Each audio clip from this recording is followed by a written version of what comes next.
Ahoy, me Jims. This is Captain Gib. Since my last video, I capped off my first months of membership, ending with 10 days of actual playtime worth farming runes, fletching arrow shafts, and getting the account prepared for the long days at sea ahead. When we last talked, I had just opened up smithing. I'd acquired my first bronze bars. However, I still needed planks in order to build my first bronze salvaging hook, which would open up the account to a number of different resources and just really expand what I was able to do with the skill. I did have the option, I eventually learned, of doing the intelligence gathering activity. While you don't actually have to start the activity itself, you can camp out different spots at Port Piscarillas to farm planks. However, it's on a 9.5 hour cooldown, and by the time that I found out about this, I had already made significant progress on my first proposed method, which was telegrabbing the planks off of Crandor.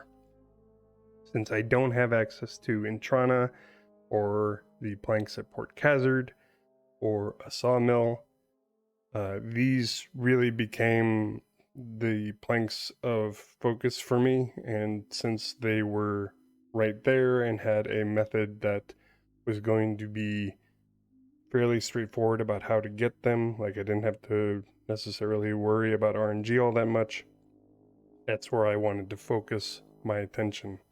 At this point, I had not realized that I could bank food at the bank boat west of the Skull Horde, and I wanted to try and come up with a rune grind that would be what I was describing in my head as self-sufficient. The solution that I came up with was eventually Laguna Aurorae, which, if you look at Laguna Aurorae, you might see what I was initially seeing. There's a spot where you can cut down trees, there are moss giants everywhere that you can kill, there are fishing spots to resupply with food, and my idea was initially that I could just sort of build a camp there, and things went pretty well. I had discovered a spot right outside of the Kurask lair that only had one moss giant and one leech. I could pretty reliably set up the aggression timer so that he would become non-aggressive, and I could just farm that one moss giant.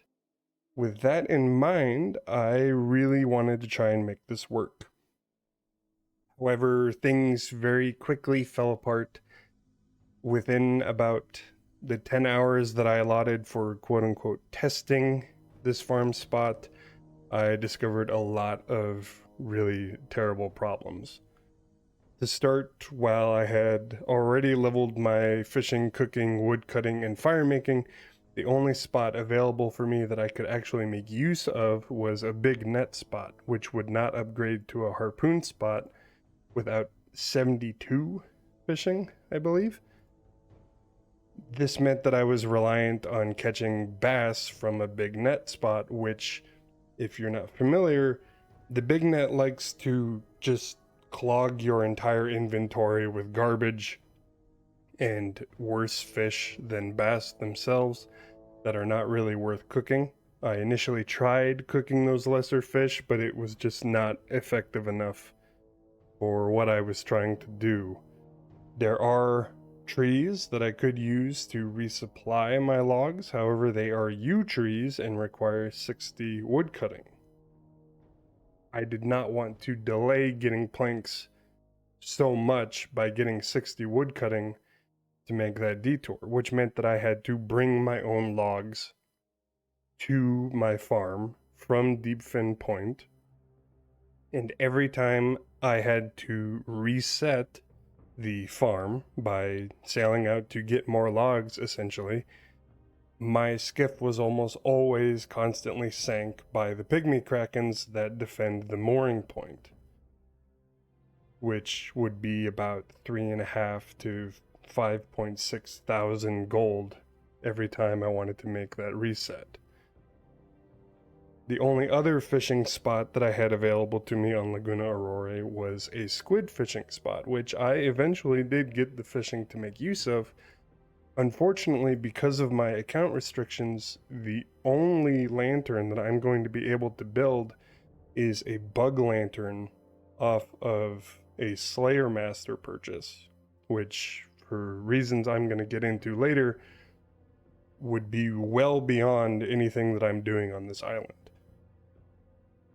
Since I had already invested quite a bit mentally into trying to make this work, I felt I was on to something, but as I found out with all of the burnt bass that I was making, I really should have just not cooked with this at all. I'm a big believer in the grind that you find engaging will always beat out an efficient but boring grind. And while I did walk out of this with quite a few different levels and a shield upgrade, I really needed to find something else. And this meant that I eventually returned to the Isle of Bones, to the skeletons there, farming for air runes and water runes that I could later use against fire giants to level my magic. Eventually, I did get to 29 magic, and by that time I had become very tired of doing any sort of combat grind, and I wanted to try and see if I could do something a little bit more deterministic isn't quite the word, but something that was less reliant on mob drops.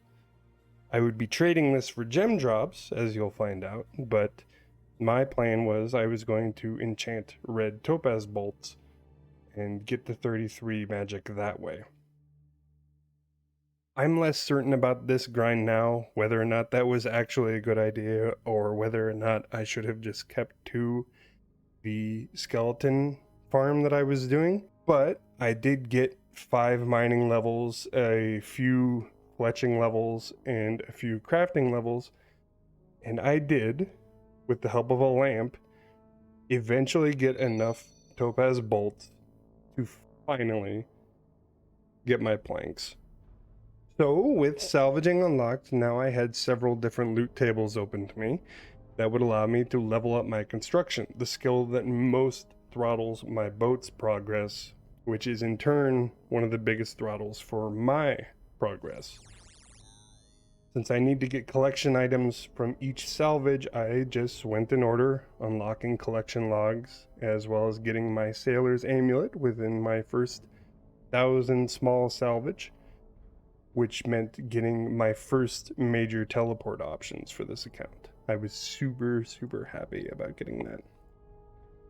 After leveling construction a little bit, I repaired the spinning wheel at Angler's Retreat and the loom at Laguna Aurora so that I could upgrade my sails and safely navigate the stormy waters of the Storm Tempor, finally being able to take that shortcut down to the southern oceans from the Pandemonium, and also allowing me to make access of the double Barracuda salvage spots instead of the one that I had been using. Since then, I have been on the salvage grind, dredging up different items, trying to make use of them where I can, and trying to complete my collection log. I'm currently on plundered salvage, which is the highest I'm going to get until level 87. The EXP per hour is about what I was getting doing courier tasks. Since the last port available to my account is Deepfin Point, once I eventually get Opulent Salvage, I should be outpacing that XP gain. However, that's not going to be for quite a while yet. Since I'm talking about salvage and the grinds that I'm going to be doing, I should probably talk about how I've sorted them in my mind and for the account's future. I've sorted the skills into 3 general categories for myself. Sailing as a skill leans mostly on construction and fishing for its supporting skills, as I'll need construction, like I said, to improve my boat facilities. And fishing I'll need to level so that I can do the trawling logs. I will most likely be backlogging the marlin, as I only have 1 shoal that can turn into a rare variety of shoal, that can be accessed for marlin, since I'm not able to get the eternal brazier, but fishing is still an essential skill that I'm going to have to level. There are also several account essential skills, which include combat skills, but are also involved with improving my boat and my account. One of these is smithing, which I'll need to eventually make use of for keel parts. There's also all of the tree-related skills, wood cutting, fletching, fire making, which I'll need to use to make use of the new materials added through sailing. And last in this category, I would put thieving, which I need to level up for stealing from cannonball stalls, but it's also probably going to end up being one of my best moneymakers, unless I can really make use of opulent salvage. The last set of skills that I'm going to have to work on are my lamp skills, and these are horrible. I have 3 skills that, because of being locked to exclusively new islands, no Karamja, I'm completely unable to level without certain thresholds being met. Those skills are, in order from least to most problematic, Hunter, Slayer, and Agility.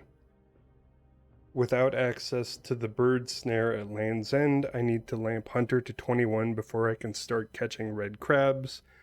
Slayer will need to be lamped to 51 before I can even start Troubled Tortugans. As an essential quest for my account, I need to get that done. And without access to any of the agility courses at Brimhaven, I need to lamp Agility until I can make use of an obstacle on the Great Conch unlocked through Troubled Tortugans to level my agility naturally, and that will require level 50 agility to even attempt.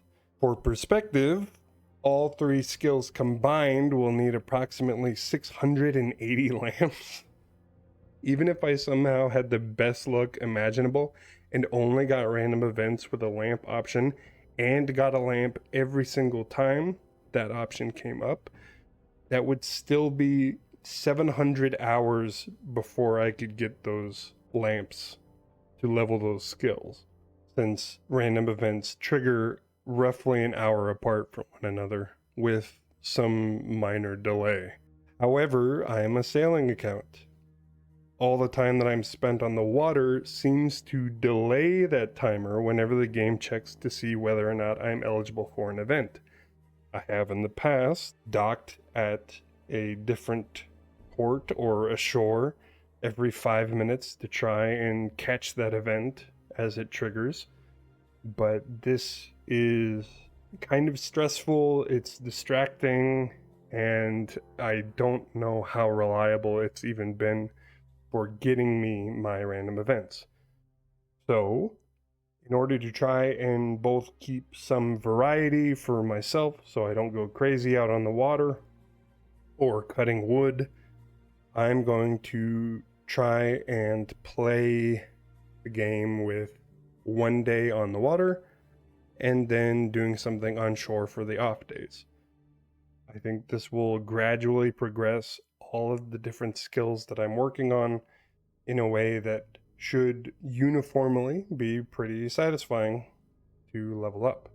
So that's going to be my plan pretty much until we complete Troubled Tortugans. Once we do that, we'll have quite a few different options open to us, and we're going to have to start thinking about doing the rest of the collection logging for trawling, and whether or not we want to start making some exceptions or transition the account to quote-unquote phase 2, where I start making the account a sailing complete account. I do have some access to minigames, and I do plan on taking advantage of the fishing trawler and Temperos. I also have a potential long-term PVM quote-unquote grind, where because of the charred dungeon, I do have access to hellhounds and black dragons, which means that the smoldering stone and the Draconic Visage are both technically on the table for me. I think it would be really cool to have an Infernal Harpoon on this particular account, and then walking into Dragon Slayer 1 with the upgrade available for my anti-dragon fire shield. I think that would be really cool. Let me know what you think about that. I know that those are two really, really horrible grinds, and I'm a little unsure about what I can actually accomplish for gear for doing them, but I'm teasing with it, you know? Since I'm probably going to end up backlogging the Marlin, I thought these would be a good compromise for, I don't know, the people that want to see me suffer. Until next time, me Jims, happy sailing.